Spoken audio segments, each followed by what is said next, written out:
Sous la rose. Au cours de l'après-midi, des nuages jaunes commencèrent à s'amasser au-dessus de la place Mohamed Ali, avec une pointe ou deux vers le désert de Libye. Le vent du sud-ouest soufflait silencieusement le long de la rue Ibrahim jusque sur la place, apportant en ville le froid du désert. Si seulement il pouvait se mettre à pleuvoir, se dit Porpentine. Il était assis à la terrasse d'un café devant un guéridon de fer. Il fumait des cigarettes turques en buvant sa 3e tasse de café. Il avait jeté son pardessus sur la chaise à côté. Il portait ce jour-là un léger costume de tweed et un chapeau de feutre orné d'une mousseline destiné à protéger sa nuque du soleil. Il se méfiait beaucoup du soleil, que les nuages commençaient d'ailleurs à estomper. Porpentine s'agita sur sa chaise, sortit une montre de la poche de son gilet, la consulta, puis la remit en place. Il se retourna une fois de plus pour examiner les Européens qui déambulaient sur la place.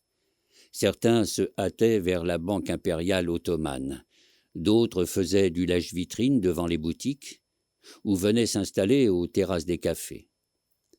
Il surveillait soigneusement l'expression de son visage, qu'il voulait paisible et vaguement désinvolte. Ça aurait pu être un monsieur en train d'attendre une dame. Tout cela au bénéfice de ceux que cela pouvait intéresser. Dieu sait combien il pouvait y en avoir. En pratique, cela se réduisait à ceux qui se trouvaient au service de Mollwarp, le vieil espion. Ce vieil espion, on n'y échappait jamais. S'agissait-il d'un retour à une époque ancienne où de telles épithètes récompensaient n'importe quelle preuve d'héroïsme ou de virilité? Ou bien alors que le siècle accélérait sa fin en entraînant avec lui une tradition d'espionnage, et tout se passait tacitement entre gentlemen. Les terrains de sport d'Eton avaient de la même façon conditionné les futurs officiers. Cette étiquette ne constituait-elle pas une façon d'établir l'identité d'un haut monde à part, avant que la mort individuelle ou collective ne figeât tout cela à jamais? N'appelait-on pas Porpentine il semplice inglese parmi ses pairs?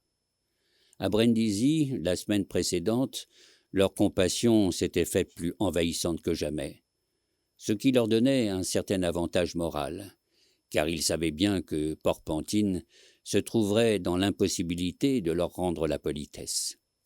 Attendris et embarrassés, ils semblaient croiser son chemin comme par hasard. Leur tactique reflétait également la sienne, descendant dans les hôtels les mieux fréquentés, flânant à la terrasse des cafés où l'on rencontrait les touristes, voyageant selon des itinéraires parfaitement respectables.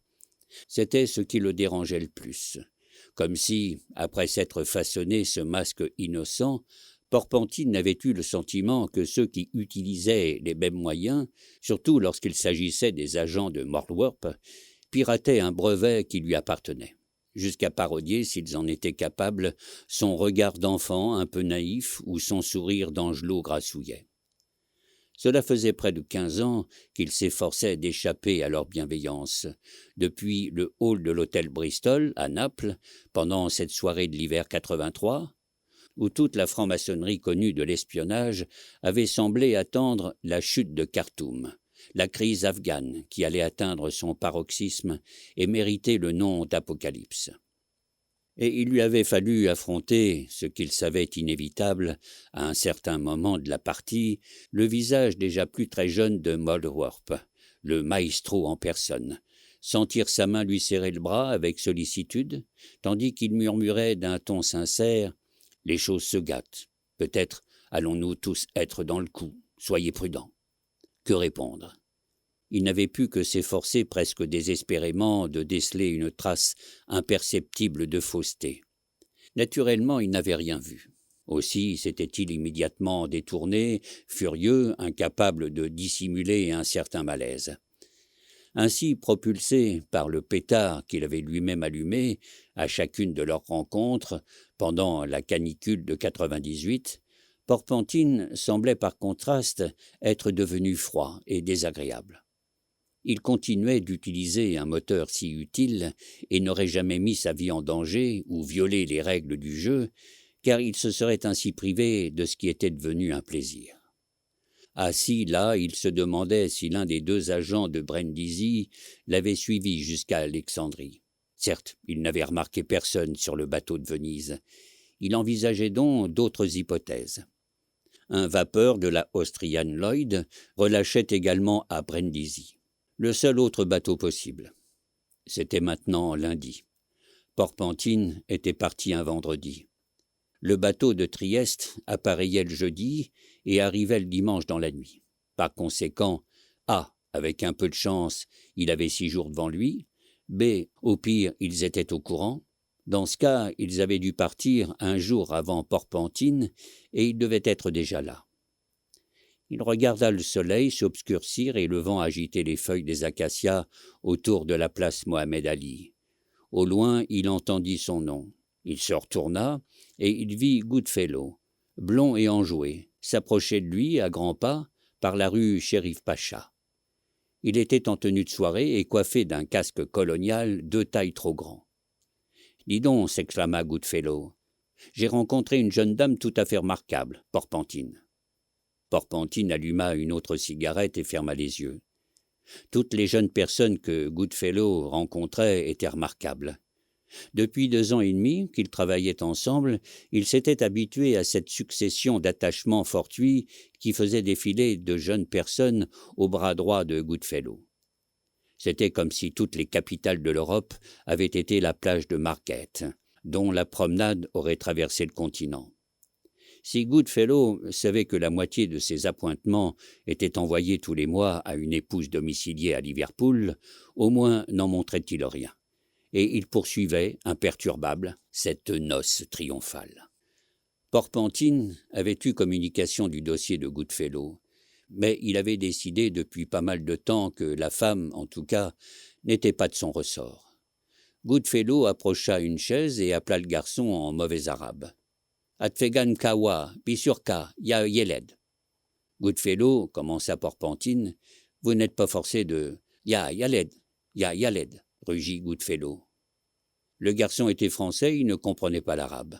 « Bon, dit Goodfellow, alors un café. »« Le café, vous comprenez ?»« Comment êtes-vous installé » demanda Porpentine. « Très bien. » Goodfellow était descendu à l'hôtel Khedival, à 7 rue de là. La situation financière étant pour le moment plutôt délicate, un seul d'entre eux pouvait s'offrir les conditions habituelles. Quant à Porpentine, il s'était installé chez un ami dans le quartier turc. « Au fait, cette jeune femme, reprit Goodfellow, ce soir, réception au consulat d'Autriche. Elle s'y rendra en compagnie de Goodfellow, linguiste, aventurier, diplomate. »« Son nom » demanda Porpentine. « Victoria Wren. Voyage avec sa fille, Verdlisset, Sir Alistair Wren. FRCO, sa sœur Mildred. Mère décédée. Partent demain pour le Caire, puis voyage sur le Nil, organisé par l'agence Cook. » Porpentine attendait la suite. Archéologue vaguement tapé. Goodfellow semblait réticent. Un certain Bongo Shaftesbury, jeune, cerveau confus, inoffensif. « Ouais. Oh, vous êtes tendu. Devriez moins boire de café. » « Possible. » On apporta la tasse de Goodfellow. Porpentine ajouta « Vous savez bien qu'en fin de compte, il faudra tenter le coup, comme d'habitude. » Goodfellow sourit d'un air absent tout en tournant son café. « J'ai déjà posé des jalons. Vive rivalité pour retenir l'attention de la jeune personne entre moi et Bongo Shaftesbury. Ce dernier paraît crétin, veut absolument visiter les ruines de Luxor à Thèbes. » « Naturellement, dit Porpentine. » Il se leva et jeta son manteau sur ses épaules. Il s'était mis à pleuvoir. Goodfellow lui tendit une petite enveloppe blanche marquée aux armoiries de l'Autriche. « À 8 heures sans doute, dit Porpentine. »« C'est cela. Il faut que vous voyiez cette fille. » Porpentine fut alors pris d'une de ces crises. La profession était solitaire et devait être prise généralement très au sérieux. Alors, de temps en temps, il lui venait des envies de faire le clown. Il appelait cela son goût de la plaisanterie et y voyait une touche d'humanité. « Je mettrai de fausses moustaches, » annonça-t-il à Goodfellow, « et je prétendrai être un comte italien. » Il se mit au garde à vous, serrant avec vivacité une main imaginaire. « Carissima signorina ». Il se plia en deux, les lèvres serrées pour un baiser. « Complètement cinglé », dit plaisamment Goodfellow. Porpentine, d'une voix légèrement hésitante de ténor, attaqua « Pozzo son, guardate, come io piango et imploro ». Son italien était loin d'être parfait, avec quelques vagues intonations cockney. Un groupe de touristes anglais, entrant précipitamment pour échapper à la pluie, se retourna pour le regarder avec curiosité. « Bon, ça suffit, » dit Goodfellow avec une grimace. « Turin, n'est-ce pas? Torino, 93. J'accompagnais une Marchesina qui avait un grain de beauté dans le dos. Cremonini dans le rôle de Desgrieux. Vous avez, Porpentine, l'art de profaner les souvenirs. » Porpentine sauta en l'air en claquant des talons. Puis il resta un poing sur la poitrine, l'autre bras tendu. « Come io chiedo pietà ». Le garçon le regardait avec un sourire gêné. La pluie redoubla. Goodfellow continuait de boire son café sous la pluie. De larges gouttes tambourinaient sur le casque colonial. « La sœur n'est pas mal non plus, ajouta-t-il, pendant que Porpentine continuait son numéro sur la place. « Vous vous souvenez, Mildred? Mais elle n'a que 11 ans. » Il finit par s'apercevoir que l'eau commençait à imbiber son habit de soirée. Il se leva, posa sur le guéridon une piastre et un millième, fit un signe de tête à Porpentine, qui s'était arrêté pour le regarder. La place était vide, à part la statue équestre de Mohamed Ali. Combien de fois s'était-il ainsi trouvé face à face, rapetissé par la perspective propre aux places dans la lumière du soir? Existait-il un plan derrière les positions qu'ils occupaient à ce moment précis et qui les enverrait n'importe où sur le vaste échiquier de l'Europe, comme des pièces sans grande valeur? De la même couleur, encore que l'un d'eux se déplaçât en diagonale avec déférence derrière son supérieur, alors qu'ils exploraient de conserve le parquet d'une quelconque ambassade à la recherche de l'ennemi, ou qu'ils scrutaient le visage des statues en quête d'un signe de leur propre existence, ou peut-être, malheureusement, de leur propre humanité, ils s'efforçaient d'oublier que toutes les places publiques, dans toutes les villes du monde, peu importe la façon dont on les parcourait, demeurent en fin de compte inanimées.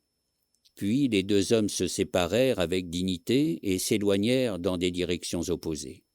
Goodfellow se dirigea vers son hôtel, et Porpentine par la rue Ras-ed-Din, vers le quartier turc. Jusqu'à 8 heures, il allait réfléchir à la situation. Pour le moment, elle n'avait rien de brillant. Sirdar Kitchener, le plus récent des héros coloniaux de l'Angleterre, vainqueur à Khartoum, s'était enfoncé de 400 000 le long du Nil blanc à fouiller la jungle. On prétendait qu'un certain général Marchand se trouvait également dans la région. La Grande-Bretagne ne voulait pas entendre parler des Français dans la vallée du Nil. M. Delcassé, ministre des Affaires étrangères dans le gouvernement que l'on venait de former, risquait de déclencher un conflit au moindre incident, lorsque les deux détachements se rencontreraient. Rencontre que tout le monde pensait inévitable. Kitchener avait reçu l'ordre de ne pas prendre l'offensive et d'éviter toute provocation. En cas de guerre, la Russie soutiendrait la France, alors que l'Angleterre s'était provisoirement rapprochée de l'Allemagne, et par conséquent de l'Italie et de l'Autriche. La distraction principale de Moldwarp avait toujours été, se disait Porpentine, de harceler ses adversaires. Ce qu'il souhaitait, c'était qu'au bout du compte, une guerre éclatât. Non pas seulement une de ces petites escarmouches dans cette course pour le dépeçage de l'Afrique, mais une formidable bataille apocalyptique qui submergerait l'Europe. Porpentine s'était peut-être jadis demandé pourquoi son adversaire souhaitait si passionnément ce conflit. Puis, il avait considéré, comme allant de soi, un beau jour, au cours de ces 15 années où ils avaient joué au chat et à la souris, que sa mission à lui, c'était d'éviter ce cataclysme. Il pensait qu'une telle situation n'était devenue possible en Occident que parce que l'espionnage avait cessé d'être une affaire individuelle pour devenir un problème de groupe.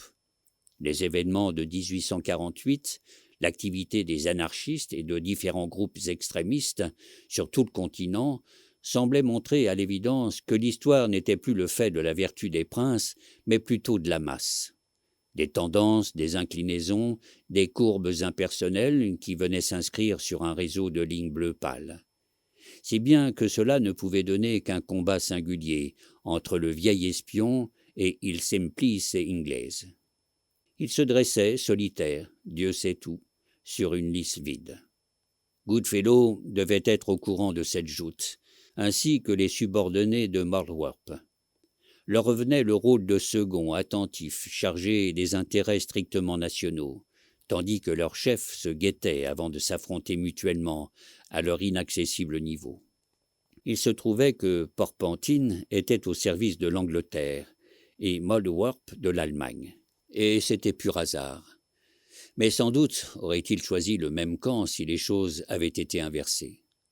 Car Porpentin savait que Marlwarp et lui appartenaient à la même race, tous deux disciples de Machiavel, encore en train de jouer des combinaisons dignes de la Renaissance italienne dans un monde où elles étaient démodées. Rôle qu'ils assumaient avec une sorte de vanité dans cette profession où l'on n'avait pas encore oublié l'agilité désinvolte d'un flibustier comme Lord Palmerston. Heureusement pour Porpentin, les affaires étrangères avaient suffisamment conservé les anciennes manières pour lui laisser les coudées à peu près franches, encore qu'il ignorât si l'on se doutait de quelque chose. Lorsque sa mission personnelle coïncidait avec la diplomatie officielle, il expédiait un rapport à Londres, et tout le monde semblait satisfait. Pour Porpentin, l'homme important, maintenant, semblait être Lord Cromer. Consul général anglais au Caire, un diplomate fort capable et suffisamment prudent pour éviter toute action irréfléchie. Un conflit, par exemple. Et si Marlwarp couvrait quelques projets d'assassinat? Un petit voyage au Caire semblait s'imposer, sous le couvert de la plus parfaite innocence, bien entendu. Le consulat d'Autriche se trouvait juste en face de l'hôtel Kédival, et la soirée n'avait rien de très exceptionnel. Goodfellow s'était assis au pied d'un vaste escalier de marbre, en compagnie d'une jeune personne qui ne devait guère avoir plus de 18 ans, et qui semblait aussi provinciale, godiche, que la robe qu'elle portait. La tenue de soirée de Goodfellow avait rétréci sous la pluie, et le serrait visiblement aux entournures et à la ceinture. Le vent du désert avait décoiffé ses cheveux blonds, son visage était empourpré, il semblait mal à l'aise. Tandis qu'il l'observait, Porpentin prit soudain conscience de sa propre apparence. Il devait avoir quelque chose de bizarre dans cet habit qui datait de la mort du général Gordon, lors de la prise de Khartoum par les soldats du Mahdi. Définitivement dépassé, dans des réunions comme celle-ci, souvent il s'amusait à jouer, mettons, le rôle de Gordon, retour d'entre les morts, et sans tête. Bizarre probablement parmi cette constellation d'étoiles, de décorations et d'ordres exotiques.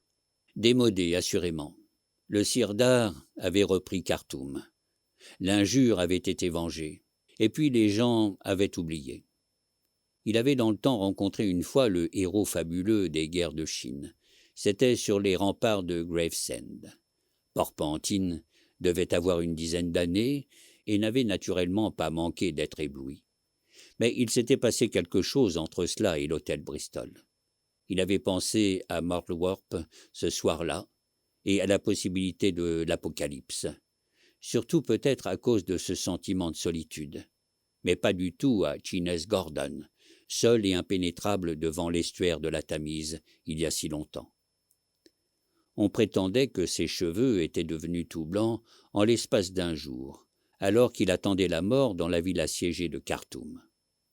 Porpentin repéra les différents membres du personnel diplomatique qui se trouvaient au consulat. Sir Charles Cookson, M. Hewatt, M. Girard, Herr von Hartmann, Cavromano, comte de Zogheb, etc. Parfait.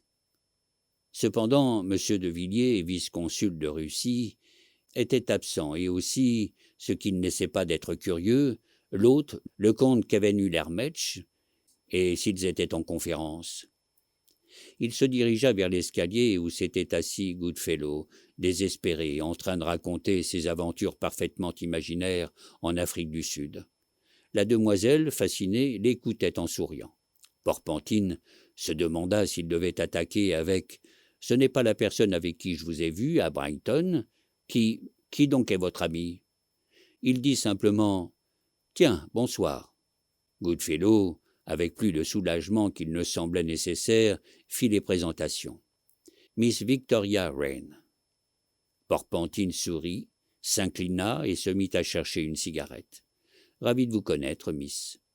Elle est au courant de notre petite affaire avec le docteur Jameson et les Boers, dit Goodfellow. « Vous étiez au Transvaal ensemble » s'exclama la jeune fille avec admiration. « Avec celle-là, il pourra faire tout ce qu'il voudra, » se dit Porpentine. « Il pourra lui demander n'importe quoi. Il y a déjà pas mal de temps que nous travaillons ensemble, Miss. » Elle rayonnait. Une vague semblait la soulever.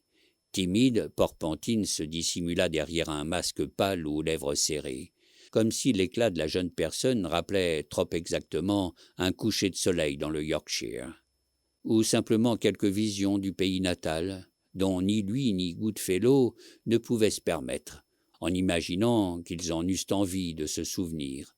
Ils partageaient en sa présence la même ambiguïté. Un grognement se fit entendre derrière Porpentine. Goodfellow, avec une certaine obséquiosité, présenta Sir Alister Wren, le papa de Victoria. Il devint presque tout de suite évident que Sir Alister n'aimait pas trop Goodfellow. Il était accompagné d'une grosse gamine de 11 ans, très myope, la sœur.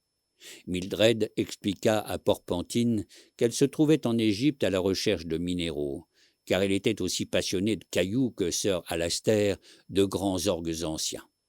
L'année précédente, il avait suscité l'hospitalité des populations dans les différents diocèses allemands qu'il avait parcourus, en recrutant de malheureux gamins à qui il faisait tirer le soufflet pendant des demi-journées entières, et cela pour une rémunération dérisoire. Terriblement dérisoire, ajouta Victoria. Il n'existait pas, ajouta-t-il, d'orgue convenable sur le continent africain, ce qui ne surprit pas Porpentine outre mesure. Goodfellow manifesta de l'intérêt pour l'orgue de Barbarie, et demanda à Sir Alister s'il en avait jamais joué. Le père fit entendre un grondement inquiétant. Du coin de l'œil, Porpentine vit le comte Kheven-Ulermetch sortir d'un salon voisin. Il tenait le vice-consul de Russie par le bras et parlait d'un air anxieux. M. de Villiers ponctuait la conversation de petits aboiements joyeux. « Tiens, se dit Porpentine. » Mildred avait sorti un gros caillou de son petit sac à main. Elle le montrait à Porpentine. Elle l'avait découvert près du site de l'antique Pharos, et il contenait des fossiles de trilobites. Porpentine ne savait pas feindre l'intérêt, c'était son plus vieux défaut. On avait installé un buffet à l'entresol. Il proposa d'aller chercher du punch, de la limonade, bien sûr, pour Mildred, et il escala l'escalier de marbre. Pendant qu'il attendait qu'on le servît, quelqu'un lui toucha le bras. Il se retourna et vit l'un des deux voyageurs de Brindisi qui lui dit « Jolie fille ». C'était la première fois qu'on s'adressait ainsi à lui depuis 15 ans. Il se demanda, avec une certaine angoisse, si cela ne se faisait qu'en période de crise. Il prit les verres et s'en alla avec un sourire angélique. Il s'engagea dans l'escalier. Il manqua la deuxième marche et s'étala. Puis, rebondissant de marche en marche, dans un fracas de verres cassés et une gerbe de punch au chablis et de limonade, il atterrit en bas. Dans l'armée, il avait appris à tomber sans se faire de mal. Il regarda Sir Alister d'un air idiot. L'autre lui fit un signe de tête approbateur. « J'ai vu quelqu'un faire ça dans le music-hall, dans le temps, dit-il. Mais vous vous y prenez beaucoup mieux, Porpentine, vraiment. »« Oh, recommencez, demanda Mildred. Porpentine sortit une cigarette et s'assit pour la fumer tranquillement. « Et si nous allions souper chez Fink, notre informateur ?» suggéra Goodfellow. Porpentine se leva. « Vous soulevez de drôles de bonhommes à Brindisi. » Goodfellow fit oui de la tête, le visage impassible sans la moindre trace d'anxiété. Une des choses que Porpentine admirait chez lui. « Je rentre, » murmura Sir Alister, en tirant rudement Mildred par la main. « Tâchez toutes les deux de vous tenir convenablement. » Et c'est ainsi que Porpentine se vit attribuer le rôle de chaperon. Il proposa une seconde tentative au buffet. Quand ils y arrivèrent, les hommes de Moldwarp avaient disparu. Porpentine passa un pied entre deux balustres, et il examina rapidement les visages en bas. « Non, dit-il. » Goodfellow lui tendit son punch. « Comme j'ai hâte de voir le Nil, » venait de dire Victoria. « Les pyramides, le Sphinx. »« Le Caire, » ajouta Goodfellow. « Oui, » esquissa Porpentine, « le Caire. » Le restaurant Sphinx se trouvait juste de l'autre côté de la rue de Rosette. Ils traversèrent en courant sous la pluie. La robe de Victoria se gonflait comme une montgolfière. Elle riait aux éclats, ravie de la pluie. À l'intérieur, la nombreuse clientèle était entièrement européenne. Porpentine reconnut plusieurs passagers du Vapeur de Venise. Après son premier verre de Vossler blanc, la jeune fille se mit à bavarder. Elle était gaie, un peu naïve. Elle prononçait ses « o » avec un petit soupir, comme si l'amour la faisait défaillir. Catholique, elle avait fréquenté un pensionnat près de chez elle, l'Hardwick in the Fen. C'était la première fois qu'elle allait à l'étranger. Elle parlait beaucoup de sa religion. Un moment, elle avait considéré le Fils de Dieu à la façon dont les jeunes filles envisagent un beau parti. Elle avait fini par comprendre qu'en fait, il entretenait un immense harem de personnes vêtues de noir et armées de rosaires. Ne souhaitant pas affronter une telle compétition, elle avait abandonné le noviciat au bout de quelques semaines, mais sans renoncer à l'Église qui, avec ses statues au visage triste, son odeur de cierge et d'encens, constituait l'un des deux foyers de l'ellipse représentée par son existence sereine. L'autre, c'était un certain oncle Evelyn. Cet oncle, renégat excentrique, débarquait d'Australie une fois par an les mains vides, mais prêt à raconter toutes les histoires que les sœurs voudraient bien tirer de lui. Et autant que Victoria put s'en souvenir, il ne s'était jamais répété. Elle disposait ainsi de suffisamment d'éléments pour pouvoir, entre deux de ses visites, construire un univers imaginaire qu'elle développait sans cesse, qu'elle explorait et manipulait à son gré. En particulier, pendant la messe, la cérémonie fournissait la scène et l'élément dramatique utile à cette imagination en constante fermentation. Bref, Dieu se retrouvait en chapeau à large bord, livrant des escarmouches contre un Satan aborigène aux antipodes du firmament, au nom de toutes les Victorias et pour leur sauvegarde. Or, le désir de s'apitoyer peut être séduisant. Il en était toujours ainsi pour Porpentine. Il ne put que jeter un rapide coup d'œil à Goodfellow et se dire, avec cette sorte d'admiration que la pitié, quand on y a succombé, rend détestable. Un coup de génie, cette expédition de Sir Lander Jameson. Il avait choisi cela délibérément comme de juste. Il sait toujours tout, moi aussi d'ailleurs. Il le fallait bien. Il avait compris depuis longtemps que les femmes n'ont pas le monopole de ce qu'on baptise intuition. Cette faculté est latente chez la plupart des hommes, mais elle ne se développe ou ne s'aiguise laborieusement que dans des professions comme celle-ci. Cependant, comme les hommes sont positivistes et les femmes plus rêveuses, avoir des intuitions restait fondamentalement affaire de femmes. Si bien que cela leur plût ou non, tous, Moldwarp, Goodfellow, les deux voyageurs de Brindisi, étaient bien forcés d'avoir quelque chose de féminin. Peut-être même que cette proportion à rester au bord de la compassion sans oser franchir le pas en était le signe.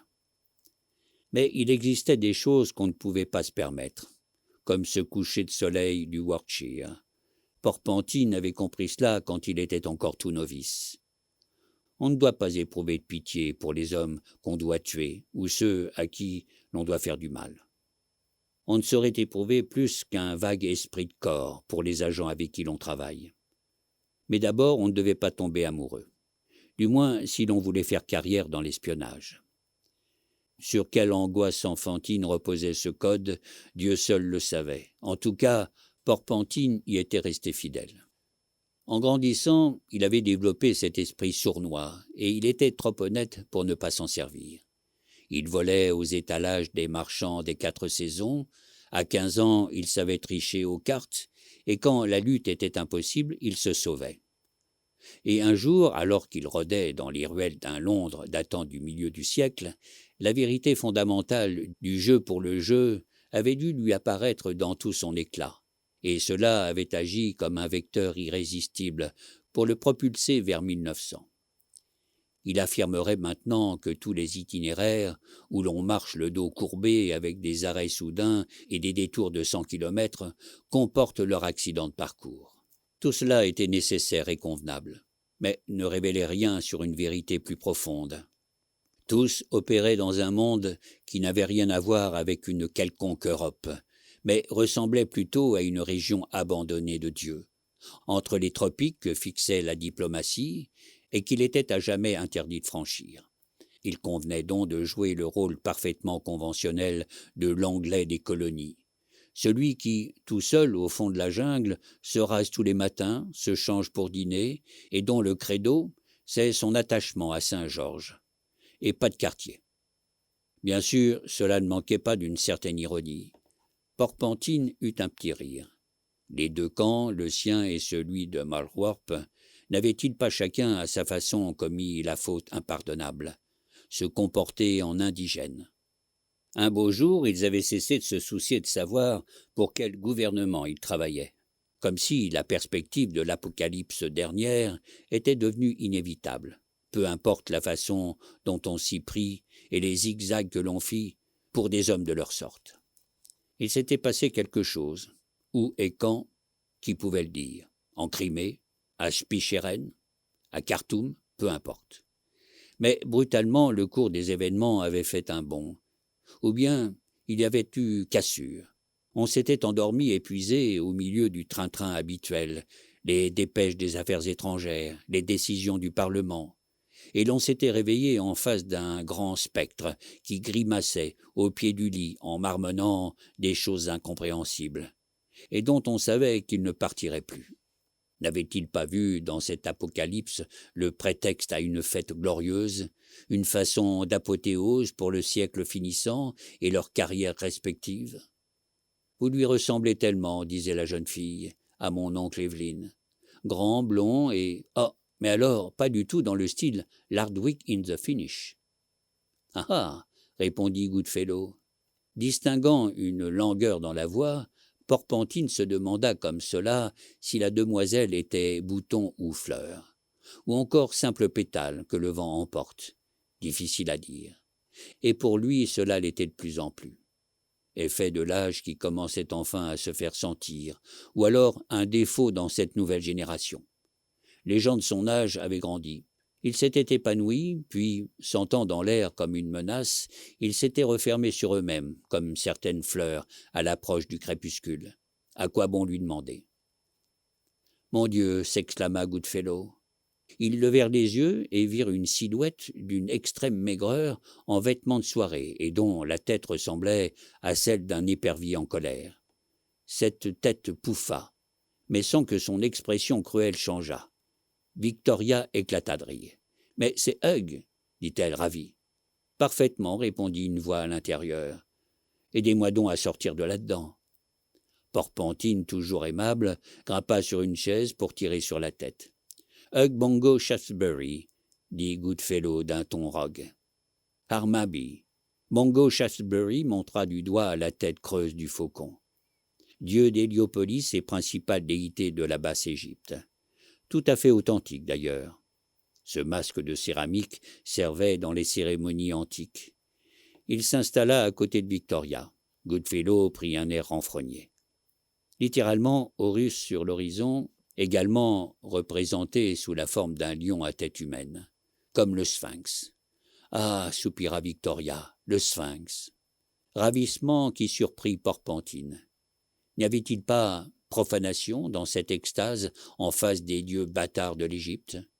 Il aurait mieux compris qu'elle l'éprouvât pour l'homme ou pour le faucon, mais pas le mélange. Ils décidèrent de ne pas prendre de liqueur, mais de continuer au Vosler. Un petit cru, mais qui ne coûtait que 10 piastres. « Et jusqu'où comptez-vous descendre le Nil » demanda Porpentine. « Monsieur Goodfellow a parlé de votre intérêt pour Luxor. »« Je pense, monsieur, que c'est un terrain vierge, » répliqua Bongo Shaftesbury. « Aucune recherche importante n'a été entreprise dans ce secteur depuis la découverte du tombeau des prêtres de Thèbes par Grébeau en 91. Naturellement, il faut avoir vu les pyramides de Gizeh, mais cela n'a plus rien de très neuf depuis le relevé minutieux de M. Flinders Petrie, il y a 16 ou 18 ans de cela. « Je vois, » murmura Porpentine. Bien sûr, il aurait pu trouver ces renseignements dans n'importe quel bédquière.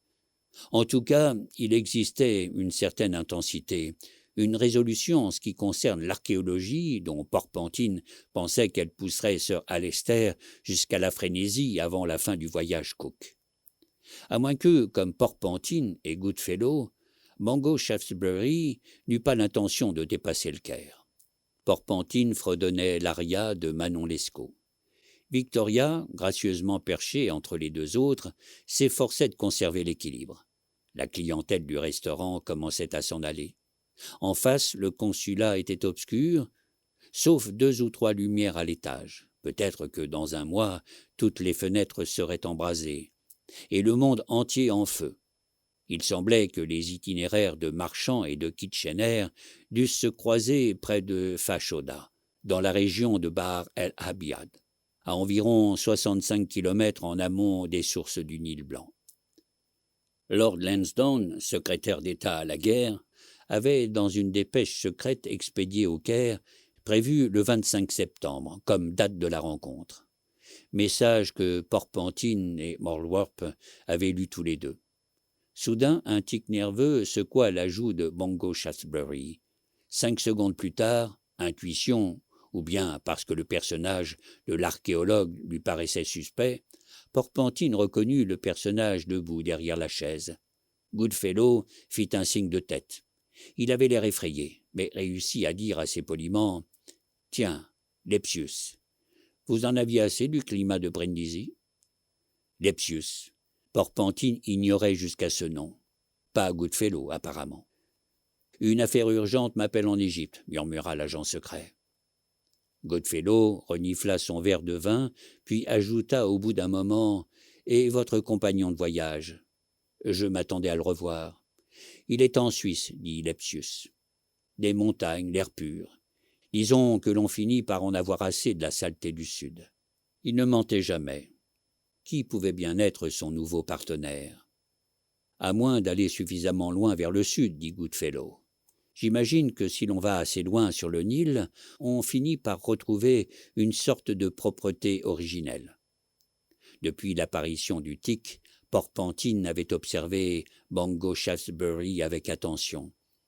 Le visage, maigre et noueux comme le corps, ne montrait aucune expression. Mais cet unique signe avait mis Porpentine sur ses gardes. « Là-bas, ne trouve-t-on pas la loi des bêtes sauvages ?» demanda Lepsius. « Plus de droit de propriété. Il faut se battre. Le vainqueur prend tout. La gloire, la vie, le pouvoir, la propriété, tout. » « Oui, peut-être, » dit Goodfellow. « Mais en Europe, vous savez, nous sommes civilisés. Dieu merci, la loi de la jungle est inadmissible. » Puis Lepsius prit congé, en exprimant l'espoir qu'on se retrouverait au Caire. Goodfellow en était bien persuadé. Mungo Shaftesbury, impénétrable, était resté immobile. « Il est bizarre, ce monsieur, » dit Victoria. Mungo Shaftesbury, d'un ton délibérément désinvolte, demanda « Et qu'y a-t-il de si bizarre à préférer le propre au sale ?» Bien sûr, Porpentine avait cessé de se congratuler 10 ans auparavant par lassitude. Goodfellow avait l'air mal à l'aise. Bien sûr, la propreté. Après le déluge, la grande famine, le tremblement de terre. Une propreté de région désertique, des ossements blanchis, les tombeaux des cultures mortes. L'apocalypse balayerait l'Europe. Cela faisait-il de Porpentine le champion de la toile d'araignée, des gravats et de l'ordure? Il se souvint d'un contact nocturne à Rome. Il y avait des années de cela. La scène s'était déroulée au-dessus d'un bordel à côté du Panthéon. Il avait été suivi par Moorwarp, en personne. Il était resté à l'affût près d'un réverbère. Au cours de l'entretien, Porpentine avait regardé par la fenêtre. Une putain était en train de faire des propositions à Moorwarp. On ne pouvait pas entendre leur conversation. On distinguait seulement le visage de l'homme convulsé par la colère. Il leva sa canne et se mit à frapper méthodiquement la fille, jusqu'à ce qu'elle s'écroulât à ses pieds. Porpentine avait enfin réussi à s'arracher à la stupeur qui le paralysait, et il s'était précipité dans la rue. Quand il était arrivé près de la fille, Mollwrop avait disparu. Machinalement, il s'efforça de la réconforter, peut-être par sens du devoir, pendant qu'elle hurlait contre le revers de son paletot de tweed. Elle réussit enfin à dire « Mi chiamava Sausura ». Il m'a traité de saleté. Porpentine s'était efforcé d'oublier l'incident, moins à cause de son horreur que du défaut de caractère que cela montrait chez lui. Cela lui rappelait qu'il détestait moins Mollwrop qu'une notion perverse de la propreté. Et la compassion qu'il montrait allait moins à la fille qu'à la nature humaine. Il comprit soudain que le destin choisit de bien étranges agents. Mollwrop semblait capable d'aimer ou de haïr à loisir. À l'inverse, Porpentine trouvait nécessaire de croire que si l'on veut se faire le sauveur du genre humain, il ne fallait aimer l'humanité que de façon abstraite, car les cas particuliers risquaient de faire perdre sa pureté au projet. D'un autre côté, le dégoût inspiré par un cas précis de méchanceté humaine pouvait facilement déclencher un désir fou d'apocalypse. Il n'avait pas réussi à détester l'équipe de Mollwrop, pas plus qu'il ne pouvait s'empêcher de s'inquiéter sincèrement de son bien-être. Le pire étant que cela empêchait Porpentine de rien tenter contre eux. Crémonini inepte, il resterait à chanter des grieux, à exprimer certaines passions à travers une convention musicale. Jamais il ne quitterait la scène où la véhémence et la tendresse s'expriment simplement sous forme de forté et de piano, avec la porte de Paris à Amiens en perspective esthétique, illuminée par les feux de la rampe. Il se rappela son numéro sous la pluie l'après-midi. Comme à Victoria, il lui fallait le décor convenable. Tout ce qui était intensément européen semblait lui inspirer des sommets de niaiserie. Il se faisait tard, et il ne restait plus que 2 ou 3 touristes dans la salle. Victoria ne montrait aucun signe de fatigue. Goodfellow et Bongo Shaftesbury discutaient politique. Un serveur qui commençait à s'impatienter restait planté là, à 2 tables d'eux. Il présentait l'architecture délicate et le crâne étroit du Copte. Porpentine s'aperçut soudain que, de toute la soirée, c'avait été dans ce restaurant la seule personne à ne pas avoir été européenne. N'aurait-il pas dû remarquer cela immédiatement ? Négligence, mon cher Porpentine. Il n'aimait pas trop l'Égypte. Il avait la peau fragile. Il évitait son soleil comme si la moindre coloration devait le lier même partiellement à l'Orient. Il ne se souciait des régions en dehors de l'Europe que dans la mesure où elles risquaient d'influencer son destin. Fink aurait aussi bien pu être une sorte de restaurant voisin de second ordre. Enfin on se leva, on paya l'addition et l'on partit. Victoria gambadait devant, dans la rue Shérif Pacha, en direction de l'hôtel. Une voiture fermée sortit brusquement de l'allée qui bordait le consulat d'Autriche et dégringola la rue de Rosette, bride abattue, avant de disparaître dans la nuit humide. « Voici quelqu'un de bien pressé », fit remarquer Bongo Shaftesbury. « Certes, » répondit Goodfellow. Puis, s'adressant à Porpentine, « À la gare du Caire, le train part à 8 heures. » Porpentine leur souhaita le bonsoir et regagna son pied-à-terre, dans le quartier turc. Le choix d'un tel logis ne violait aucune règle, car il considérait que la sublime porte faisait partie de l'Europe occidentale. Il s'endormit sur une vieille édition en fort mauvais état d'Antoine et Cléopâtre, en se demandant si l'on pouvait encore succomber à l'envoûtement de l'Égypte, son irréalité tropicale et ses dieux curieux. À 7h40, il était debout sur le quai de la gare, en train de regarder les porteurs des agences Cooks et Gazis empiler les valises et les malles. De l'autre côté d'une double ligne de voies, il y avait un petit jardin public, avec des palmiers et des acacias bien verts. Porpentine resta dans l'ombre de la gare. Les autres ne tardèrent pas à arriver. Il remarqua un signe de connivence fort discret entre Bongo Shaftesbury et Lepsius.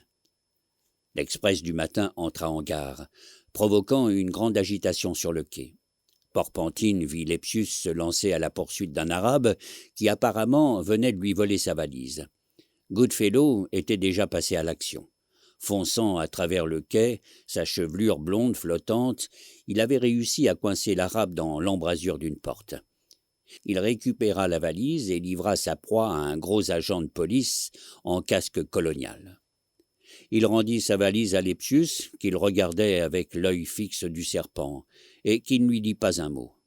Dans le train, ils s'installèrent dans 2 compartiments voisins. Victoria, son père et Goodfellow se partageaient celui qui donnait sur la plateforme arrière. Porpentine pensait que Sir Alister aurait été plus heureux en sa compagnie, mais il ne voulait pas perdre Bongo Shaftesbury de vue. Le train démarra à 8h05, en direction du soleil. Porpentine s'adossa confortablement et laissa Mildred discourir de minéralogie. Bongo Shaftesbury resta silencieux jusqu'à ce qu'on eût dépassé Sidi Gabert et prit la direction du sud-est. « Jouez-vous à la poupée, Mildred » demanda-t-il. Porpentine regardait par la fenêtre. Il sentit que quelque chose de désagréable allait se passer. Il voyait une file sombre de chameaux avec leurs chameliers s'avancer sur la berge d'un canal.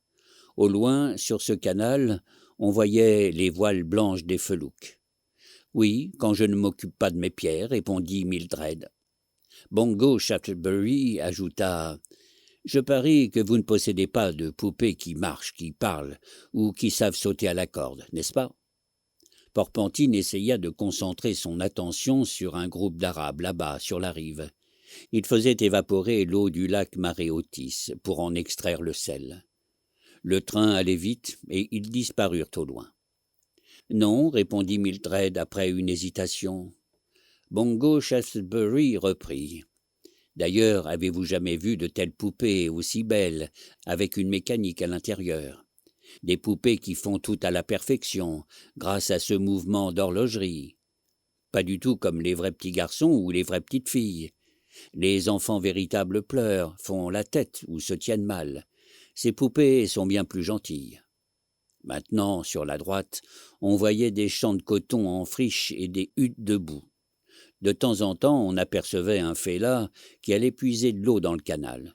Juste au bord de son champ de vision, Porpentine distinguait les longues mains expressives de Bongo Shaftesbury, appuyées sur ses genoux. « Elle doit être bien jolie, » dit Mildred. Sa voix tremblait un peu. Elle avait bien compris qu'il s'efforçait de lui parler comme on parle aux petites filles, mais quelque chose devait l'effrayer dans le visage de l'archéologue. « Aimeriez-vous en voir une » demanda Bongo Shaftesbury. Il allait trop loin. En effet, il s'était adressé à Porpentine, se servant simplement de la fillette comme d'un prétexte. Dans quel but? Il y avait quelque chose qui clochait. « Vous en avez donc une avec vous » demanda craintivement Mildred. Malgré lui, Porpentine cessa de regarder par la fenêtre et se tourna vers Bongo Shaftesbury, qui répondit en souriant « Mais certainement ». Il remonta sa manche pour ôter un bouton de manchette, puis il entreprit de rouler la manche de sa chemise et fourra sous le nez de la petite fille la partie interne de son avant-bras nu. Porpentine sursauta. « Bonté divine, voilà que ce Bongo Shaftesbury est devenu fou. » Noir et luisant comme la chair pâle, on pouvait voir un minuscule commutateur électrique cousu dans la peau. Il en sortait de minces fils d'argent qui remontaient le long du bras et disparaissaient sous la manche. Souvent, les enfants acceptent volontiers l'horreur. Mildred tremblait. « Non, dit-elle, non, vous n'êtes pas... » « Mais si, » affirma Bongo Shaftesbury en souriant. « Mildred, ces fils vont jusqu'à mon cerveau. Quand l'interrupteur est dans cette position, j'agis comme maintenant. Quand il est dans l'autre sens... »« Papa !» cria Mildred en se reculant vivement. « Tout est entièrement électrique, simple et propre, » expliqua Bongo Shaftesbury paisiblement. « Arrêtez cela, » dit Porpentine. Bongo Shaftesbury pirouetta dans sa direction et murmura « Et pourquoi donc? À cause d'elle? Son effroi vous touche? Ou bien est-ce que vous avez peur ?» Porpentine prit un air gêné. « On n'effraie pas une enfant, monsieur. »« Banalité, allez au diable. » On aurait dit qu'il allait éclater en sanglots. On entendit du bruit dans le couloir. Goodfellow venait de pousser un cri de douleur. Porpentine bondit en repoussant Bongo Shaftesbury dans son coin. La porte donnant sur la plateforme arrière était ouverte, et devant, Goodfellow était en train de lutter contre un arabe. Porpentine vit briller un canon de pistolet. Il fit prudemment le tour des lutteurs qui se tordaient sur le sol. Il choisit son endroit avec soin, et quand il vit la gorge de l'arabe, suffisamment à découvert, il lança un grand coup de pied qui atteignit l'autre à la tranchée artère. Il eut un soubresaut et resta immobile. Goodfellow prit le pistolet, rejeta sa mèche en arrière, le souffle court. « Merci. »« C'est le même type ?» demanda Porpentine. « Non, la police du chemin de fer fait bien son travail. Et puis, vous savez, il est possible de les distinguer les uns des autres. Celui-ci est différent. Couvrez-le alors. » Puis à l'arabe. « Osez Ahmad Shaftsmini. » L'arabe roula la tête vers Porpentine. Il essaya de faire un sourire, mais ses yeux se voilèrent. Une marque bleue se formait sur sa gorge. Il ne pouvait pas parler. Sir Alester et Victoria apparurent fort inquiets. « C'est peut-être un collègue de ce bonhomme que j'ai attrapé à la gare, » expliqua Goodfellow avec aisance. Porpentine aida l'arabe à se relever. « Rue, va-t'en, et qu'on ne t'y reprenne plus. » L'arabe détala. « Vous n'allez tout de même pas le laisser filer, » grommela Sir Alester. Mais Goodfellow fut magnanime. Il fit un petit discours sur la charité et la nécessité de tendre l'autre joue. Victoria trouva cela très bien, alors que son père prenait une expression dégoûtée. Puis ils retournèrent dans leur compartiment. Mais Mildred préféra rester avec Sir Alester. Une demi-heure plus tard, le train s'arrêta à Damanhur. Porpentine vit Lepsius descendre 2 voitures plus loin et entrer dans la gare. Tout autour s'étendaient les terres verdoyantes du delta. 2 minutes plus tard, l'arabe descendit à son tour et se dirigea en diagonale vers l'entrée du buffet. Il rencontra Lepsius, qui ressortait avec une bouteille de vin rouge. Il frottait la marque sur son cou et semblait vouloir parler à Lepsius. L'agent secret le regarda furibond et le gifla. « Pas de bakchiche » déclara-t-il. Porpentine s'enfonça dans son coin et ferma les yeux, sans même avoir regardé Bongo Shaftesbury, sans même avoir dit « Ah ah !» Le train redémarra. Bon, que voulait-on dire par propre, alors? Ne pas observer les règles, sans doute. Alors tout avait changé. Jamais il n'avait agi d'une façon aussi vile. Cela signifiait-il que la rencontre de Fashoda serait importante, que cela allait être la rencontre? Il jeta un coup d'œil à Bongo Shaftesbury. Il était plongé dans un livre de Sidney J. Webb, Industrial Democracy. Porpentine haussa les épaules. Dans le temps, ses confrères apprenaient leur métier par la pratique. Ils comprenaient le mécanisme des codes en les déchiffrant, des douanes en y échappant, de certains adversaires en les exécutant. Les nouveaux, maintenant, lisaient des livres. Des jeunes gens bourrés de théories, et c'était du moins son idée, qui ne croyaient à rien, sinon à la perfection de leur mécanique intérieure. Il eut un frisson en se souvenant de l'interrupteur fixé au bras de Bongo Shaftesbury, comme un insecte malfaisant. Bolwop était probablement le plus vieil espion en activité, mais sur le plan des principes, Porpentine et lui appartenaient à la même génération. Et Porpentine se demandait si Bolwop aurait beaucoup apprécié ce jeune homme. Ils restèrent silencieux pendant 40 kilomètres. On passait devant des fermes qui semblaient de plus en plus prospères. Dans les champs, les fellahs travaillaient plus vite. On longeait de petites usines, des tas de ruines antiques et de grands tamaris en fleurs. Le Nil était en crue. Une multitude de canaux d'irrigation étincelaient et emplissaient des bassins d'où l'eau partait vers les champs d'orge et de blé qui s'étendaient jusqu'à l'horizon. Le train atteignit le bras ouest du Nil, qui va jusqu'à Rosette, et le traversa sur un haut viaduc de fer. Il entra dans la gare de Kafr Ez-Zeyad, où il s'arrêta. Bongo Shaftesbury ferma son livre, se leva et quitta le compartiment. Quelques instants plus tard, Goodfellow entra, tenant Mildred par la main. « Il s'est dit que vous aviez peut-être envie de dormir, » dit Goodfellow. « J'aurais dû y penser. J'étais préoccupé à propos de la sœur de Mildred. » Porpentine grogna, ferma les yeux et s'endormit avant que le train quitte la gare. Il se réveilla une demi-heure avant d'arriver au Caire. « Tout va bien ?» dit Goodfellow. « À l'ouest, on distinguait la silhouette des pyramides. Puis, ce furent des jardins publics et des villas. Le train entra dans la gare centrale du Caire vers midi. Goodfellow et Victoria réussirent à partir ensemble dans un phaéton, avant même que les autres fussent sur le quai. Sir Alister eut l'air interloqué. « Diable, qu'est-ce qu'ils font? C'est un enlèvement ?» Bongo Shaftesbury n'y comprenait visiblement rien. Porpentine, après son petit somme, se sentait d'excellente humeur. « À rhabiller !» hurla-t-il joyeusement. Un barouche bigarré, délabré, arriva au grand trot. Porpentine montra le phaéton du doigt. « Une double piastre pour toi si tu les rattrapes. » Le cocher sourit. Porpentine poussa tout le monde dans la voiture. Sir Alister protesta, marmonnant quelque chose à propos de M. Conan Doyle. Bongo Shaftesbury pouffa et ils partirent au galop dans un virage raide à gauche, franchissant le pont d'El Lumum en direction de Sharia Bab el Hadid. Mildred faisait des grimaces aux touristes qui passaient à pied ou sur des ânes. Sir Alister souriait d'un air gêné. Là-bas, devant, dans le phaéton, Porpentine distinguait la silhouette gracieuse de Victoria. Elle donnait le bras à Goodfellow et rejetait la tête en arrière pour laisser le vent souffler dans ses cheveux. Les deux voitures arrivèrent roue dans roue au Shepherd's Hotel. Tout le monde, sauf Porpentine, descendit et se dirigea vers l'hôtel.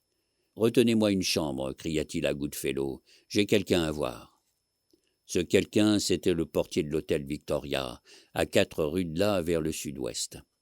Pendant que Porpentine, à la cuisine, discutait gibier à plumes avec un cuisinier fou qu'il avait connu jadis à Cannes, le portier avait traversé la rue et était entré au consulat de Grande-Bretagne par l'entrée de service. Il en ressortit au bout d'un quart d'heure et regagna l'hôtel. On apporta bientôt une commande pour le déjeuner. Crème était orthographié de travers, Chem, et il manquait le « e » à lyonnaise. Les deux mots étaient soulignés. Porpentine fit un signe de tête, remercia tout le monde et s'en alla.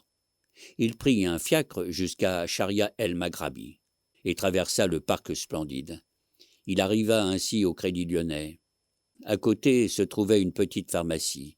Il entra et demanda si l'on avait préparé l'ordonnance pour du laudanum qu'il avait apporté la veille. On lui tendit une enveloppe dont il vérifia le contenu quand il fut de nouveau assis dans son fiacre. Une augmentation de 50 livres sterling pour Goodfellow et lui. Bonne nouvelle. Il pourrait s'offrir le Shepherd's. De retour à l'hôtel, ils entreprirent de décoder leur instruction. F.O. ignorait tout du projet d'assassinat. Bien sûr. Inutile si l'on s'occupait seulement de la question immédiate. Qui allait contrôler la vallée du Nil? Porpentine se demanda ce qui était arrivé à la diplomatie. Il connaissait des gens qui avaient travaillé sous Palmerston, un vieux monsieur timide et plein d'humour, pour qui tout cela n'avait été qu'une joyeuse partie de Colin-Maillard, et où tous les jours, quelqu'un touchait la main du spectre ou était touché par elle. « Nous voilà maîtres de nos mouvements » remarqua Goodfellow. « Oui, supposons que nous nous y prenions ainsi. On lâche un voleur pour en attraper un autre. Nous préparons tout pour exécuter Cromer nous-mêmes. Enfin, bien entendu, nous faisons comme si. Quand ils trouvent une occasion, nous pouvons être là à temps pour les en empêcher. »« On va traquer le consul ?» s'écria Goodfellow, avec enthousiasme, comme une vulgaire grouse. « Pourquoi, diable, n'avons-nous pas commencé plus tôt ?»« Peu importe, dit Porpentine. » Cette nuit-là, Porpentine envoya chercher un fiacre et, jusqu'au petit matin, parcourut la ville. Les instructions secrètes lui disaient seulement d'attendre son heure. Goodfellow s'en occupait et il avait accompagné Victoria à une représentation en plein air du théâtre italien, dans les jardins d'Esbekiyeh. Au cours de la nuit, Porpentine alla voir une fille du quartier Rossetti. C'était la maîtresse d'un petit employé du consulat de Grande-Bretagne. Ensuite, un courtier en bijoux, du Musky. Il avait aidé à financer les mahadistes et il ne souhaitait pas voir ce mouvement écrasé et ses sympathies étalées au grand jour. Puis un membre peu important du mouvement pré-raphaélite. Il avait dû fuir l'Angleterre sous l'accusation de trafic de drogue et il avait cherché refuge dans un pays d'où l'on ne pouvait l'extrader. C'était un cousin éloigné du valet de chambre de M. Raphaël Borg, le consul britannique. Enfin, un maquereau du nom de Varkumian, il prétendait connaître tous les assassins du Caire. Après avoir rendu visite à ces personnages distingués, Porpentine regagna sa chambre sur les 3 heures du matin. Il hésita devant sa porte. Il avait entendu du bruit à l'intérieur. Seule solution. Il y avait au bout du couloir une fenêtre avec un appui en saillie. Il fit une grimace. Mais tout le monde sait que les espions passent le plus clair de leur temps à se promener le long d'appuis en saillie, perchés au-dessus des rues dans des villes exotiques. Avec l'impression d'être complètement ridicule, Porpentine sortit par la fenêtre et prit pied sur le bandeau. Il regarda en dessous. Il y avait des buissons 4,50 m plus bas. Il étouffa un bâillement, puis entreprit maladroitement d'atteindre l'angle du bâtiment. Il progressait cependant assez vite. Au coin, le bandeau devenait plus étroit. Il était un pied de chaque côté, avec l'arête entre les sourcils et le long du ventre, quand il perdit l'équilibre et dégringola. Au cours de sa chute, il lui vint à l'esprit de proférer une obscénité. Il atterrit dans le massif avec un grand fracas et resta allongé sur le dos à pianoter du bout des doigts. Il fuma la moitié d'une cigarette. Il se releva puis avisa un arbre qui poussait le long de sa fenêtre et qu'il devait être facile d'escalader. Ce qu'il entreprit, haletant et maugréant. Il avança à califourchon sur une branche et regarda à l'intérieur de la chambre. Goodfellow était allongé avec une femme sur le lit de Porpentine. Blafard, il semblait, à la lueur du réverbère, épuisé. La bouche, les yeux, la pointe des seins faisaient comme des blessures sombres. Elle berçait la tête de Goodfellow, dont les larmes inondaient ses seins. « Je suis terriblement confus, disait-il. Le Transvaal, une blessure. Mais il m'avait dit que ce n'était pas grave. » Porpentine, qui ignorait complètement comment cela fonctionnait, en était réduit à ces hypothèses. A. Goodfellow essayait de se conduire en gentleman. B. Il était vraiment impuissant, et la liste des conquêtes dont il s'était vanté était parfaitement imaginaire. C. Simplement, il ne voulait pas se compromettre avec Victoria. Comme d'habitude, Porpentine se fit l'effet d'un intrus. Embarrassé, il se laissa pendre au bout d'un bras jusqu'à ce que sa cigarette vînt lui brûler les doigts. Il étouffa un juron. Et comme ce n'était pas vraiment à cause de la brûlure, voilà qu'il commença à se tracasser. Pas seulement parce qu'il avait vu Goodfellow dans un moment de faiblesse, il se laissa tomber dans les buissons et resta là, réfléchissant à ses propres limites auxquelles il s'était, en 20 ans de service, noblement tenu. Malgré des avertissements antérieurs, il lui semblait bien que, pour la première fois, il s'était vraiment montré vulnérable. Il fut pris d'une sorte de frayeur superstitieuse. Il crut vraiment pendant une seconde que tout basculait. L'apocalypse allait commencer à Fashoda, pour la simple raison que sa fin à lui était proche. Puis, au fur et à mesure que les bouffées d'une nouvelle cigarette gonflaient ses poumons, il recouvra son sang-froid habituel.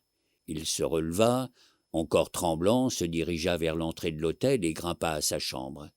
Il fit semblant d'avoir perdu sa clé et manifesta bruyamment la plus grande surprise, tandis que la demoiselle rassemblait ses effets et regagnait sa chambre par la porte communicante. Quand finalement Goodfellow vint lui ouvrir, Porpentine n'éprouvait plus qu'une certaine gêne, ce qui, pour lui, n'avait rien de très nouveau. Au théâtre, on avait donné Manon Lescaut. Le lendemain matin, sous la douche, Goodfellow entreprit d'interpréter « Donna non vidi mai ». « Mais arrêtez donc » s'exclama Porpentine. « Voulez-vous que je vous montre comment vous y prendre ?»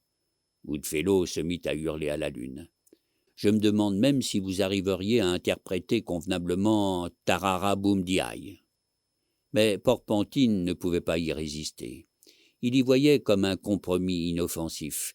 Il entonna joyeusement « A dirle iotamo, a nueva vita l'alma mia si desta ». Épouvantable. On aurait cru qu'il avait jadis travaillé dans un music-hall. Rien à voir avec Desgrieux. Dès que cette jeune personne saute de la diligence d'Arras, Desgrieux sait ce qui va arriver. Le chevalier n'hésitera pas.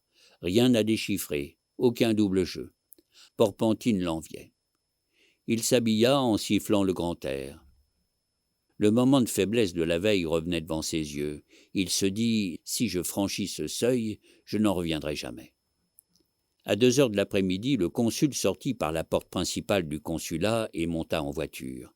Porpentine l'observait d'une chambre vide au 3e étage de l'hôtel Victoria. Lord Cromer constituait une cible idéale, avantage inutile pour n'importe quel assassin en puissance, aussi longtemps que les amis de Porpentine ouvriraient l'œil. L'archéologue avait emmené Victoria et Mildred visiter le bazar et les tombes des califes. Goodfellow était assis dans un landau fermé juste sous la fenêtre. Discrètement, Porpentine toujours à l'affût, il se mit en marche derrière la voiture, à une distance respectable. Porpentine quitta l'hôtel et se dirigea vers Sharia el-Maghrabi. Au carrefour suivant, il remarqua une église, à droite d'où venait une musique d'orgue. Ce devait être Sir Alester en pleine action. Il fallut bien 5 minutes à Porpentine, au demeurant piètre mélomane, pour comprendre les ravages que Sir Alester faisait subir aux claviers et aux pédales. La musique emplissait le minuscule bâtiment gothique de tout un réseau de veines compliquées, se terminant par de bizarres pétales, comme un luxuriant feuillage tropical. Pour avoir manqué d'égard envers la pureté en général, envers sa fille, la structure de la musique et Bach, était-ce du Bach, envers lui-même, il avait perdu le contrôle de son cerveau et de ses mains. Cela avait quelque chose de honteux, venu d'ailleurs, de fermé, que Porpentine analysait mal.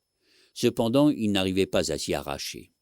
Et il resta là jusqu'à ce que la musique s'arrêtât soudain, laissant l'église encore toute pleine d'échos. Il disparut alors dans la lumière éclatante du soleil, rajustant son foulard comme si cela constituait toute la différence entre l'intégrité et la désagrégation. Le soir même, dans son rapport, Goodfellow signala que le consul ne faisait rien pour se protéger. Porpentine, ayant vérifié auprès du cousin du valet de chambre, sut que cela n'était un secret pour personne. Il haussa les épaules, prétendant que le consul était un âne. Le lendemain était le 25 septembre. Il quitta l'hôtel à 11 heures et se rendit en voiture au Broos, un peu au nord de Esbekieh.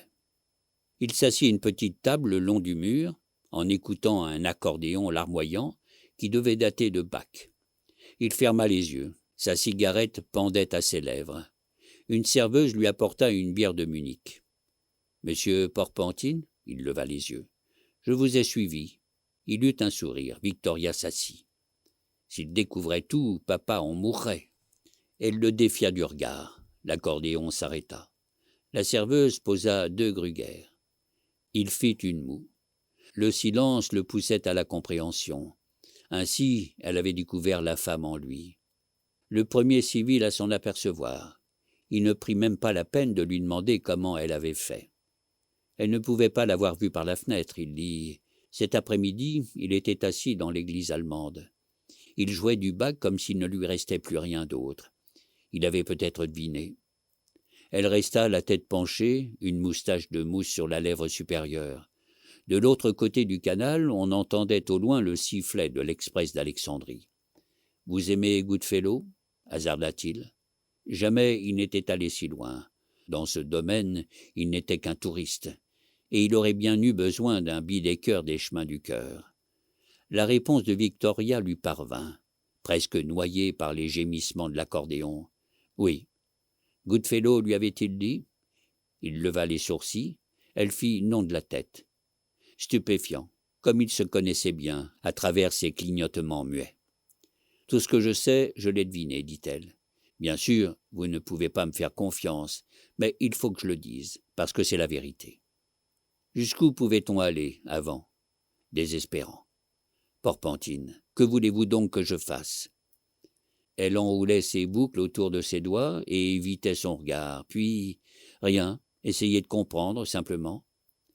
Si Porpentine avait cru au diable, il aurait dit « On vous a envoyé ». Eh bien, allez lui dire que c'est inutile. L'accordéoniste avait remarqué que Porpentine et la demoiselle devaient être des Anglais. Il attaqua en allemand. Si le diable avait un fils, il s'appellerait sûrement Palmerston. Des Allemands éclatèrent de rire et Porpentine fit une grimace. La chanson avait bien 50 ans, mais il y avait des gens qui s'en souvenaient encore. Varkumian s'avança entre les tables, en retard. Victoria le vit et s'excusa. Le rapport de Varkumian fut bref. Ne rien faire. Porpentine poussa un soupir. Seule chose possible, effrayer ceux du consulat, les mettre sur leur garde. Le lendemain, on se mit à filer Cromer pour de bon. Porpentine se réveilla de fort méchante humeur. Il s'affubla d'une barbe rousse et d'un chapeau gris perle, puis, jouant le touriste irlandais, il se rendit au consulat. Le personnel ne voulut rien entendre, et il se fit mettre à la porte. Goodfellow eut une meilleure idée. « Lançons une bombe », s'exclama-t-il. Dieu merci, il s'y connaissait aussi mal en explosifs qu'en balistique, et la bombe, au lieu de tomber, inoffensive, sur la pelouse, atterrit dans une fenêtre du consulat, provoquant la panique parmi les inévitables femmes de ménage, encore qu'elle fût à blanc. Cependant, Goodfellow faillit bien se faire arrêter. Vers midi, Porpentine alla faire un petit tour du côté des cuisines à l'hôtel Victoria. Il y régnait une vive agitation. La rencontre de Fachoda avait eu lieu. La situation était devenue la crise. Bouleversé, il sortit dans la rue en courant, prit un fiacre et se lança à la recherche de Goodfellow. Il le trouva 2 heures plus tard, endormi dans la chambre d'hôtel où Porpentine l'avait laissé. Dans sa colère, il lui vida un broc d'eau froide sur la tête. Bongo Shaftesbury apparut alors tout souriant à la porte. Porpentine lui lança le broc vide à la tête et il disparut au fond du couloir. « Où est le consul ?» demanda Goodfellow, encore tout endormi. « Habillez-vous » hurla Porpentine. Ils trouvèrent la maîtresse de l'employé allongée au soleil en train d'éplucher une orange. Elle leur dit que Cromer avait l'intention d'aller à l'opéra à 8 heures. Jusqu'à cette heure-là, elle ne savait rien. Ils allèrent chez le pharmacien. Il n'avait rien pour eux. Porpentine traversa le parc en courant et demanda où étaient passés les Wren.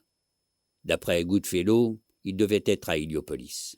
« Mais bon Dieu, qu'est-ce qu'ils ont donc tous ?» s'exclama Porpentine. « Personne ne sait rien. » Ils ne pouvaient rien faire jusqu'à 8 heures. Ils allèrent donc s'asseoir à la terrasse d'un café dans le parc et commandèrent du vin. Le soleil d'Égypte leur tombait droit sur la tête, menaçant. Il n'y avait pas d'ombre. La peur qui l'avait envahi 2 nuits auparavant revenait chez Porpentine. Elle montait de son ventre. Elle lui crispait les mâchoires et gagnait les tempes. Même Goodfellow semblait nerveux. À 8 heures moins le quart, ils étaient sur le chemin du théâtre. Ils prirent des fauteuils d'orchestre et s'installèrent. Le consul arriva bientôt avec des amis et s'assit près d'eux. Lepsius et Bongo Shaftesbury arrivèrent chacun de son côté et s'assirent dans des loges. Avec Lord Cromer au sommet d'un angle de 120 degrés, ils formaient un triangle isocèle. « Flûte, dit Goodfellow. Nous aurions dû prendre de la hauteur. » 4 agents de police entrèrent au pas et descendirent l'allée centrale. Ils levèrent les yeux vers Bongo Shaftesbury, qui désigna Porpentine du doigt. « Bon Dieu, gémit Goodfellow. » Porpentine ferma les yeux. C'était foutu. Voilà ce qui arrivait quand on se mêlait de ce qui ne vous regardait pas. Les policiers les entourèrent et se mirent au garde à vous. « Très bien, dit Porpentine. » Il se leva ainsi que Goodfellow et on les escorta hors du théâtre. « Nous voudrions voir vos passeports, dit l'un des policiers. » Derrière eux, la brise apportait les premières mesures de l'ouverture. Ils s'avancèrent dans un étroit sentier, 2 agents devant eux et 2 derrière. On avait convenu de signaux, bien entendu, des années auparavant. « Je demanderai naturellement à voir le consul de Grande-Bretagne, » dit Porpentine en tournant sur ses talons et en tirant de sa poche un pistolet à un coup. Goodfellow tenait les 2 autres en respect. L'agent qui avait demandé à voir leur passeport avait l'air furieux. « On ne nous avait pas dit que vous seriez armés ?» protesta un autre. Méthodiquement, d'un coup de crosse sur le crâne, les 4 hommes furent neutralisés et expédiés dans les buissons. « Coup fourré, » murmura Goodfellow. On a eu de la chance. Déjà, Porpentine courait vers le théâtre, grimpait l'escalier 4 à 4 et cherchait une loge vide. « Ici, dit Goodfellow. » Ils étaient presque en face de Bongo Shaftesbury. Leur loge devait donc être à côté de celle de Lepsius. « Baissez-vous, dit Porpentine. » Ils s'accroupirent derrière la balustrade dorée. Sur la scène, Edmondo et les étudiants taquinaient le romanesque des Grieux. Bongo Shuttlebury était en train de vérifier l'amorce d'un petit pistolet. « Prêt » murmura Goodfellow. On entendit alors le corps du postillon de la diligence. La voiture entrait en grinçant dans la cour de l'auberge. Bongo Shuttlebury leva son pistolet. Porpontine dit « Lepsius, la porte à côté ». Goodfellow sortit. La diligence s'arrêtait en cahotant. Porpontine ajusta Bongo Shuttlebury, puis il baissa le canon de son arme et visa Lord Cromer. Il lui vint à l'idée qu'il pouvait tout régler pour son propre compte immédiatement, sans plus avoir à se soucier jamais de l'Europe. L'angoisse le prit. Dans quelle mesure tout le monde avait-il été sérieux? Imiter les méthodes de Bongo Shuttlebury valait-il mieux que de s'y opposer? Goodfellow avait parlé de Grooze. On aidait Manon à descendre de la diligence. Des grieux, bouche bée, cloués au sol, lisaient son destin dans les yeux de la demoiselle. Il y avait quelqu'un debout derrière Porpontine. Il se retourna brusquement, en cet instant d'amour désespéré, et vit Mulrop, qui semblait incroyablement vieux et décati, le visage tordu dans un horrible sourire compatissant. Porpontine s'affola et fit feu à l'aveuglette, peut-être sur Bongo Shuttlebury, peut-être sur Lord Cromer. Jamais il ne saurait qui il avait choisi pour cible. Bongo Shuttlebury fourra son pistolet dans sa poche et disparut. On se battait dans le couloir. Porpontine repoussa le vieillard et sortit en courant, juste à temps pour voir Lepsius s'arracher à Goodfellow et courir vers l'escalier. « Arrêtez, mon cher, dit le vieillard dans un souffle. « Laissez-les filer. Ils sont plus nombreux que vous. » Porpontine était en haut de l'escalier. « 3 contre 2, murmura-t-il. « Plus que cela, mon chef et son équipe personnelle. » Porpontine s'arrêta net. « Je recevais des ordres, vous savez. » On aurait dit que le vieillard s'excusait, puis il sortit en bloc. « Cette fois-ci, la situation est sérieuse. Vous ne l'ignorez pas. Nous sommes tous dans le même bateau. » Exaspéré, Porpontine lui cria « Allez-vous-en, vous n'avez plus qu'à mourir. » Il avait dit cela à demi conscient seulement du caractère décisif de ce dialogue. « Le grand chef en personne, » fit remarquer Goodfellow, alors qu'il dégringolait l'escalier, « les choses se gâtent. » 100 mètres devant eux, Bongo Shuttlebury et Lepsius sautèrent dans une voiture. Avec une agilité surprenante, Mulrop avait pris un raccourci et rejoint les autres par la gauche. « Bon vent, dit Goodfellow. Recevez-vous toujours vos ordres de moi ? » Sans attendre de réponse, Porpontine trouva un phaéton. Y monta et s'apprêta à se lancer à leur poursuite. Goodfellow sauta dans la voiture. Au galop, ils descendirent Sharia Kamel Pacha, faisant fuir les ânes, les touristes et les guides indigènes. En face du Ship Earths, ils faillirent renverser Victoria, qui sortait juste dans la rue. Goodfellow l'aida à monter dans leur voiture, ce qui leur fit perdre 10 secondes. Porpontine ne pouvait pas protester. Ainsi, elle avait encore été au courant de tout. Quelque chose lui avait échappé. Il commençait tout juste à deviner quelque part une énorme trahison. Il ne s'agissait plus d'un combat solitaire, mais en avait-il jamais été autrement? Lepsius, Bongo Shuttlebury, tous les autres, avaient été plus que de simples instruments pour Mulrop. Ils avaient tous été dans le coup, avec des intérêts en jeu, agissant de concert, recevant des ordres. De qui? Y avait-il un facteur humain? Il commençait à en douter. À la façon d'un mirage étincelant sur le ciel nocturne du Caire, il lui sembla voir, mais il s'agissait peut-être d'un nuage, une courbe en forme de cloche. Souvenir d'un manuel de mathématiques à l'usage des jeunes fonctionnaires des affaires étrangères. À la différence de Constantin avant la bataille, il n'avait plus le loisir de se laisser convertir par la vue d'un signe. Il ne pouvait que se reprocher d'avoir cru à la possibilité d'un duel, à cette époque de l'histoire. Mais c'étaient eux qui n'avaient pas respecté les règles. Eux, ou ceux-là, de simples données statistiques qui jouaient contre lui. À quel moment avait-il cessé d'avoir devant lui un adversaire pour venir se heurter à une force, à une quantité? Il s'agissait bien d'une courbe de Gauss, représentation conforme de la courbure des surfaces. Un battant invisible s'y attache, et le secteur qu'il décrit chasse Porpontine, qui n'en est que vaguement conscient. La voiture qui les précédait vira brusquement en direction du canal, puis tourna encore à gauche et reprit sa course parallèlement aux minces filets d'eau. Une demi-lune venait de se lever, grasse et blanche. « Ils vont vers le pont du Nil, » dit Goodfellow. Ils passèrent devant le palais du Khedive et s'élancèrent sur le pont dans un grand vacarme. Le fleuve coulait sombre et visqueux. Sur l'autre rive, ils prirent la direction du sud en augmentant l'allure entre le Nil et les jardins du vice-roi. « Mais c'est la route des pyramides !» s'exclama Goodfellow. « Oui, dit Porpentine, à environ 9 kilomètres. » Ils prirent le virage et passèrent devant la prison et le village de Gizeh, arrivèrent devant une autre courbe, franchirent les voies du chemin de fer avant de prendre la direction de l'ouest. « Oh, dit paisiblement Victoria, on va voir le Sphinx. » Et au clair de lune, ajouta Goodfellow, sarcastique. « Laissez-la tranquille, dit Porpentine. » Ils restèrent ensuite silencieux. Ils gagnaient peu de terrain. Tout autour d'eux étincelaient des canaux d'irrigation. Les deux voitures passaient devant des villages de Fella et des Noria. Dans la nuit, on entendait seulement le bruit des roues et des sabots des chevaux, et le vent de la course. On approchait du désert. « Nous les rattrapons, » dit Goodfellow. La route montait maintenant. Protégée du désert par un mur d'1,50 m, elle décrivait une longue courbe ascendante. Soudain, devant eux, l'autre voiture bascula et vint s'écraser contre ce mur. Ses occupants réussirent à s'extraire des débris et poursuivirent leur chemin en courant.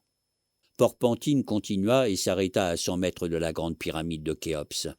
Mulrop, Lepsius et Mungo Shaftesbury avaient disparu. « Allons voir, » dit Porpentine. Ils s'avancèrent jusqu'à l'angle de la pyramide. Le sphinx était accroupi à 600 mètres au sud. « Bon Dieu, » dit Goodfellow.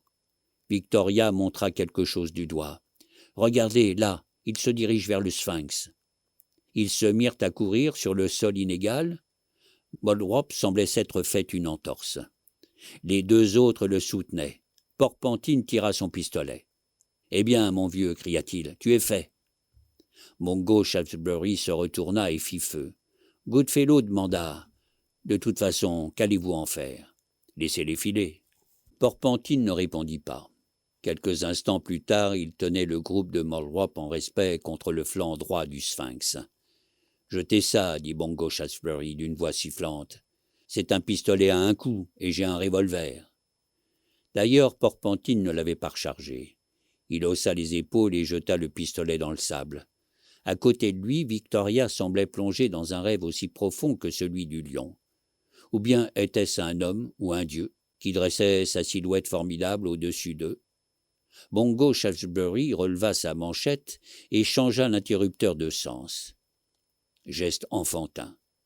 Lepsius était debout dans l'ombre. Mulrop souriait. « Et maintenant ?» demanda Mungo Shaftesbury. « Qu'il s'en aille, » répondit Porpentine. Mungo Shaftesbury inclina la tête. « Oui, cela ne les regarde pas, dit-il. C'est une affaire entre vous et le chef, n'est-ce pas ?»« Tiens, tiens, se dit Porpentine.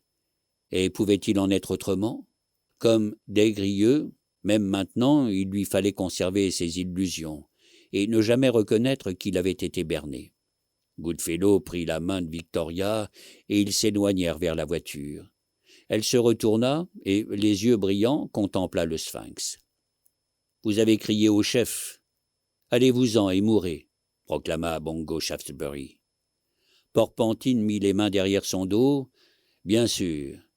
Y avait-il 15 ans qu'ils attendaient cela? Il avait, sans s'en rendre compte, dû franchir un seuil. Bâtard, il avait désormais perdu sa pureté.